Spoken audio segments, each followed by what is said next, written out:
Minha querida companheira Janja, minha querida ministra Nízia Trindade, meu caro governador Cláudio Castro, companheiros parlamentares aqui presentes, vereadores, vereadoras, deputados e deputadas, meu querido companheiro Eduardo Paes, prefeito do Rio de Janeiro, e sua companheira Cristina Paes, companheiro Daniel Sorange, nosso secretário municipal de saúde, deputado federal, por meio de quem eu quero cumprimentar todos os secretários que estão aqui nessa fila da frente, companheiro Alexandre Modesto, coordenador-geral do Supercentro Carioca de Saúde,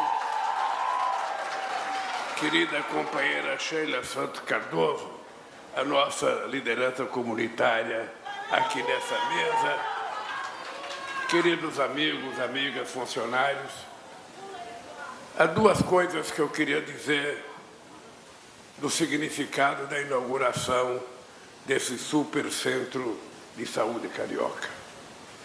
Primeiro, eu sei que tem um centro de imagem que eu não fui visitar. Estou vendo até o Márcio Fortes aqui, o Márcio que foi meu ministro das cidades, quando eu fui presidente da outra vez. Parabéns, Márcio. Primeiro, o centro de imagem que foi inaugurado em outubro e que eu não pude vir aqui porque ainda não era presidente da República. E é muito importante porque, quando a Nízia foi convidada por mim para ser ministra da Saúde, a primeira coisa que eu disse para ela era que nós precisávamos dar um jeito de enfrentar a questão das especialidades. Porque a vida do povo pobre, do povo mais humilde, ele até tem acesso a uma UPA, ele até tem acesso a um centro de saúde para fazer a sua primeira consulta. Mas quando o médico pede para ele visitar um outro especialista, que vai cuidar do seu olho, que vai cuidar, sabe, de uma imagem, que vai cuidar de qualquer outra especialidade, ele não tem. Aí ele espera 8 meses, 9 meses, 1 ano. Às vezes ele morre sem ter o atendimento do chamado especialista. E antes de chegar aqui no oftalmologia, eu passei ali num centro de odontologia. Quando eu criei, ainda no meu governo, em 2003, o Brasil Sorridente, o ministro era o ministro Humberto Costa, eu lembro que o que me motivou a criar um programa para cuidar dos dentes da pessoa era que eu viajava muito o país, Eduardo Paes, governador, e a coisa que mais me deixava triste era ver uma pessoa, uma menina de 18 anos, de 19 anos, às vezes até com menos idade, sem nenhum dente na boca, ou às vezes faltando, sabe, 4 ou 5 dentes na boca. Aquilo porque faltava tratamento, aquilo porque a qualidade da água não prestava, não sei o que acontecia, mas o dado concreto é que a pessoa não conseguia mais sorrir sem colocar a mão na boca. E eu achava que era preciso transformar a questão odontológica numa questão de saúde pública, porque naquele tempo, Nízia, não tinha os convênios que a gente faz, não colocam odontologia. Ou seja, é impressionante a gente não ter odontologia nos planos públicos de saúde, como se a boca não fizesse parte do corpo humano, como se não fosse uma coisa importante para a gente sobreviver. Pois bem, nós criamos o Brasil Sorridente, criamos milhares de centros especializados, e quando eu venho aqui e passo num centro daquele, eu fico imaginando o quanto é importante a gente fazer as pessoas voltarem a sorrir. Eu, na época que eu fui criar, eu recebi um companheiro de Pernambuco que trabalhava no porto de Suape, lá em Recife, e não sei por que colocaram umas castanhas de caju na mesa, e esse companheiro não conseguiu pegar a castanha de caju, porque ele dizia: presidente, eu não posso mastigar, eu não tenho dente. Na época eu estava com o governador Eduardo Campos, e eu falei: Eduardo, você ainda não mandou esse rapaz ir num centro odontológico cuidar dos dentes? Ele não tinha mandado, mas o rapaz foi, e passados uns 6 meses, esse rapaz voltou lá no Palácio do Planalto, com dente. Eu coloquei castanha, falei: presidente, como é bom comer uma castanha. Eu já estou conseguindo eu já estou conseguindo até comer uma carne de sol. Agora, já que você me deu os dentes, presidente, agora me dê um carrinho para mim poder viajar. O carrinho eu estou devendo até hoje. E quando eu venho a um centro, sabe, que trata do problema do olho, é outra necessidade vital. Ou seja, nem todo mundo pode pagar um oftalmologista. Nem todo mundo. Nem todo mundo que tem um problema, por menor que seja no olho, ele consegue um oftalmologista. Parece uma coisa muito distante do povo pobre. Você vai numa UPA, você vai num centro de saúde, você tem lá um cara que te atende, que pergunta o que você tem, mas se você precisar de um oftalmologista, você tem que ir no especialista. Esse especialista, às vezes, não existe na fila para o povo pobre, para o povo trabalhador, para o povo mais humilde. Então, quando a gente vem aqui e a gente vê um centro, eu acabei de colocar um óculos no rosto de uma menininha, acho que de 8 anos ou 9 anos, sabe, que tem miopia. Então, quando você vê uma criança dessa receber um óculos de graça, oferecido pelo Sistema Único de Saúde, oferecido pela Prefeitura, é uma demonstração de que esse país pode ser diferente do que ele está sendo.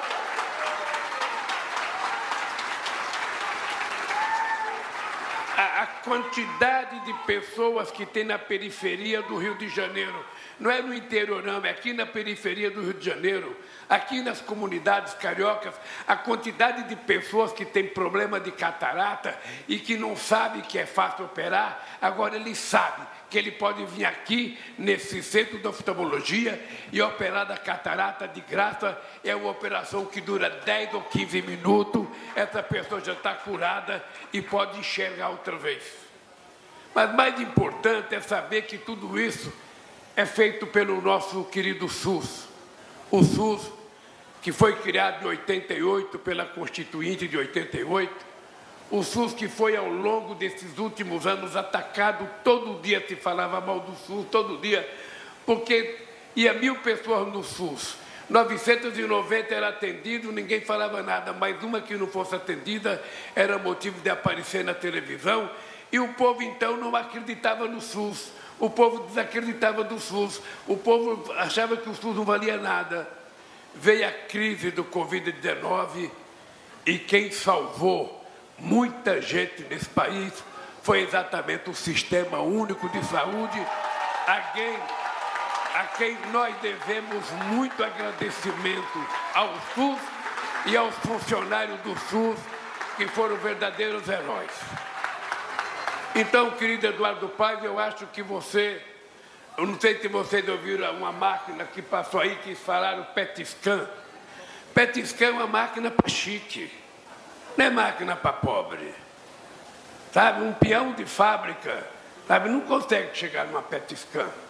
Um povo da periferia não consegue chegar numa PET scan, porque é uma máquina sofisticada, que custa alguns milhões de dólares.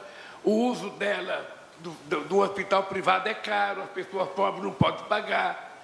E você está tendo a primeira aqui, né? Eu acho que a primeira precisa ter a primeira, a segunda e, quem sabe, ter a terceira. Porque através do PET scan é que a gente descobre doença que a gente nem imagina. Eu fui uma vez no médico com a garganta inflamada. Passei no otorrino, ele me deu um remédio, falou: sua garganta está muito inflamada, você vai tomar tal remédio e chupar tal pastilha. Quando eu saí, um outro médico falou assim para mim: ô Lula, você não quer fazer o exame no PET scan?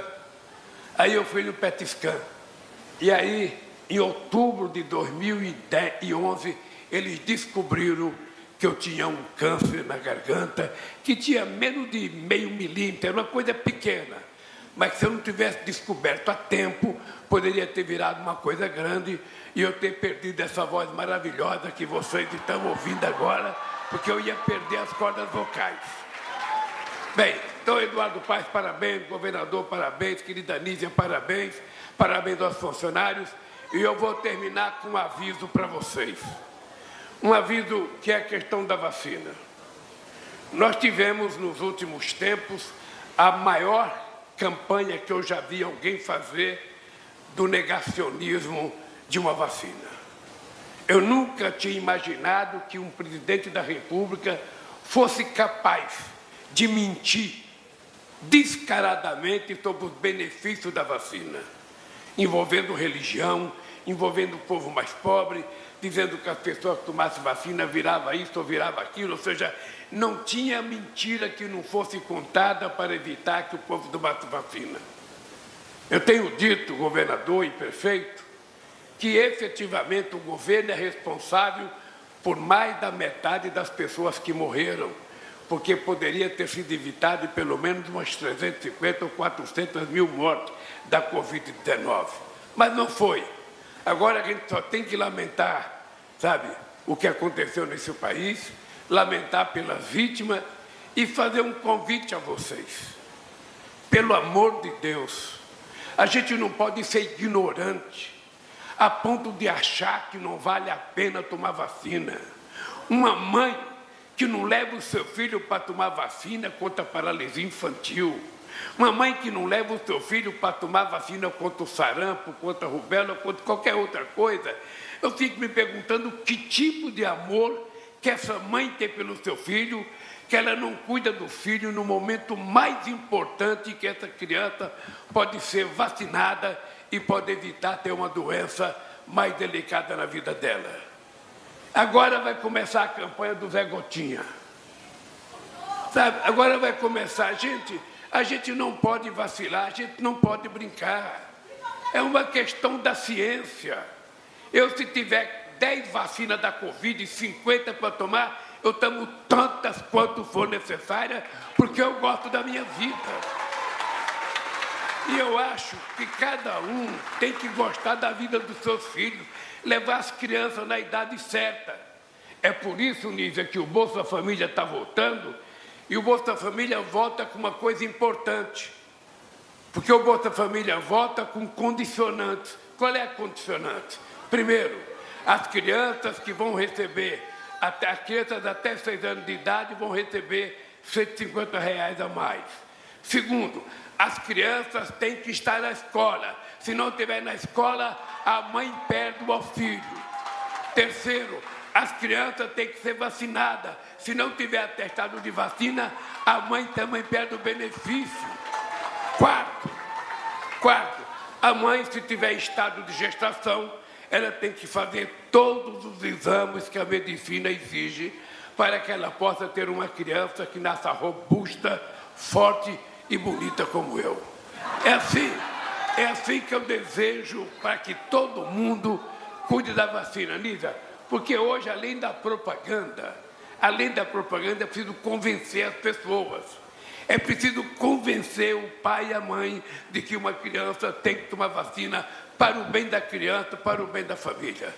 Dito isso, eu quero agradecer a vocês, primeiro pelo carinho, segundo dizer para vocês que não é apenas ver eu voltei, não. A Petrobras vai voltar a funcionar aqui no Rio de Janeiro, o BNDES vai voltar a fazer investimento, sabe, no setor produtivo desse país, a gente vai voltar a construir navio outra vez nos estaleiros aqui no Rio de Janeiro, e a gente vai recuperar também a indústria de óleo e gás nesse país, além de outros projetos importantes que nós vamos ter para implantar no Rio de Janeiro.